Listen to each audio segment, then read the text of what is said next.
Você recebeu o diagnóstico de transtorno afetivo bipolar. Ficou com alguma dúvida?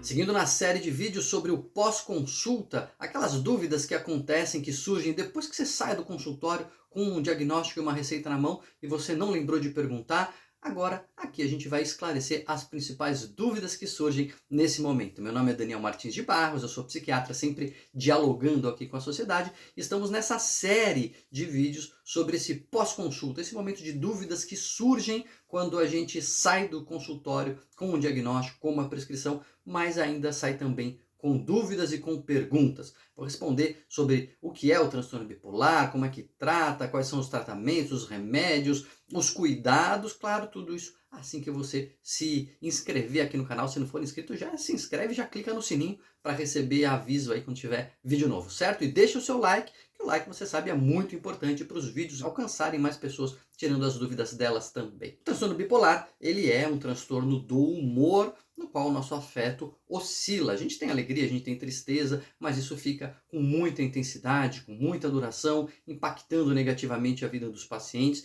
Tem vídeo aqui no canal explicando o que é transtorno bipolar, não vou entrar aqui na explicação exatamente do que é, mas nas dúvidas que as pessoas têm quando elas recebem esse diagnóstico.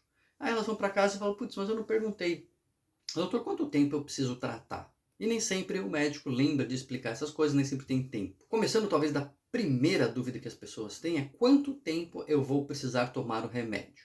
E o transtorno bipolar, ele é uma condição crônica. Uma vez que se estabelece essa instabilidade do humor, uma vez que isso se desenvolve na vida da pessoa, é muito grande a chance de ela ter novas crises, seja de depressão, seja de euforia, os dois polos do transtorno bipolar. Isso não é infrequente. Se a pessoa não faz tratamento, estima-se que mais de 90% das pessoas em pouco tempo vão apresentar uma nova crise. Terão uma fase depressiva importante, terão uma fase eufórica importante, com as consequências negativas disso. Então não é só uma tristeza que vai passar, não é só um exagero de uma alegria, mas é uma perda de controle que pode realmente impactar a pessoa. Por isso, o tratamento é crônico.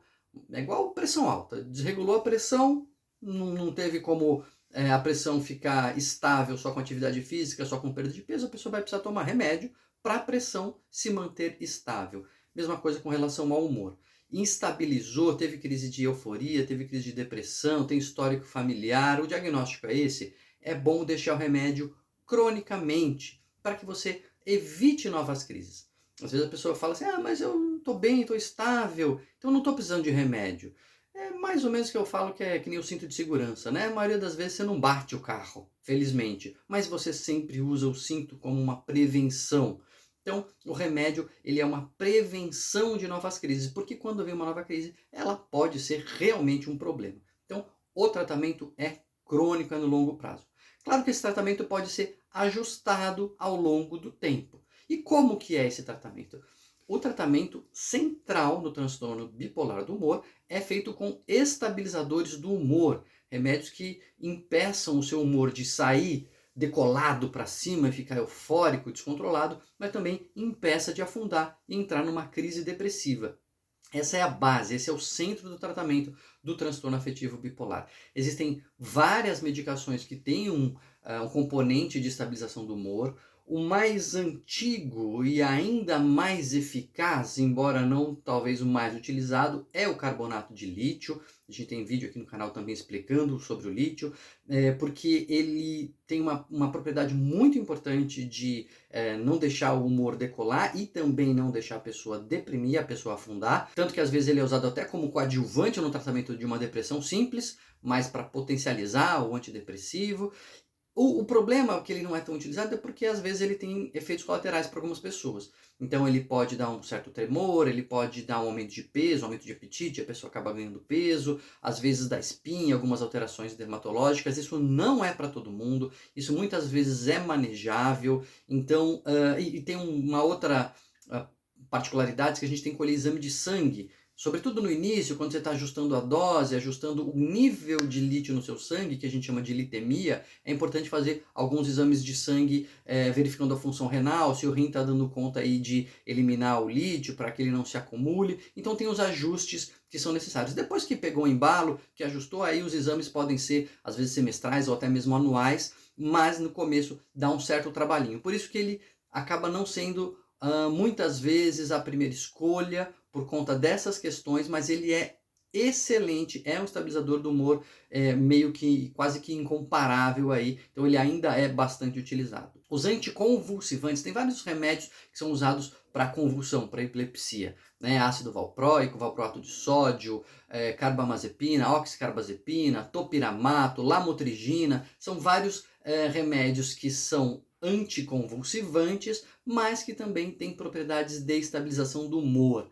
Normalmente eles são de um manejo mais fácil que o lítio, embora talvez não tão eficazes, quando não é um quadro muito importante. O anticonvulsivante, né, esses remédios dessa linha, dão conta do recado com menos efeitos colaterais, com um manejo mais fácil. Eventualmente você pode até dosar a quantidade dele no sangue, mas não é uma coisa tão importante assim como no caso do lítio. O resultado terapêutico da sensação de desaceleração ou de melhora da depressão muitas vezes é suficiente para você calcular aí as doses, para você manejar e ajustar o tratamento. Às vezes eles não são usados sozinhos. Às vezes você consegue dar uma dose menor de lítio com a ajuda de um anticonvulsivante, mas isso, claro, sempre caso a caso.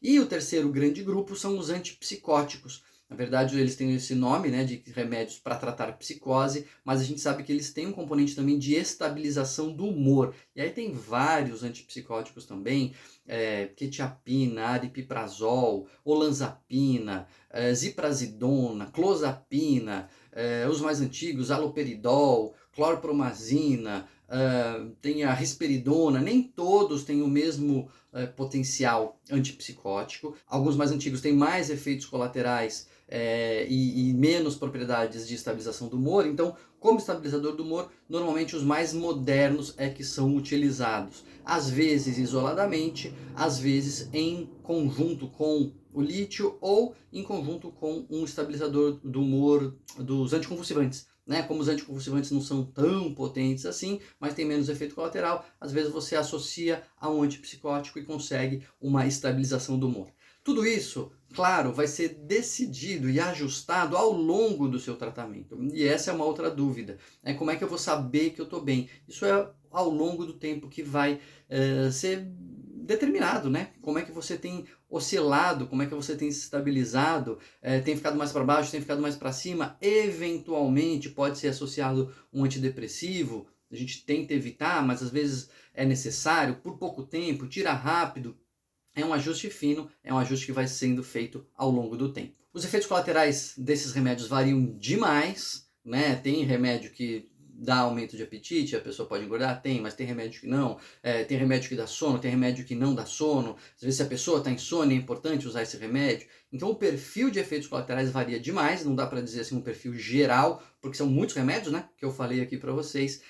Então vai ser caso a caso, dependendo da gravidade, dependendo da intensidade dos sintomas, da frequência, dos sintomas que podem ser combatidos com os próprios efeitos colaterais. Então a pessoa tem insônia, você pode dar um remédio que dá sono e assim por diante. E tem um aspecto bem importante, que eu tenho um vídeo específico sobre isso aqui, sobre o estigma no transtorno bipolar. A gente tem que lembrar que o tratamento é que para a pessoa tenha uma vida normal, para que ela tenha uma vida como se não tivesse o transtorno bipolar. Vai tomar o remédio e vai viver.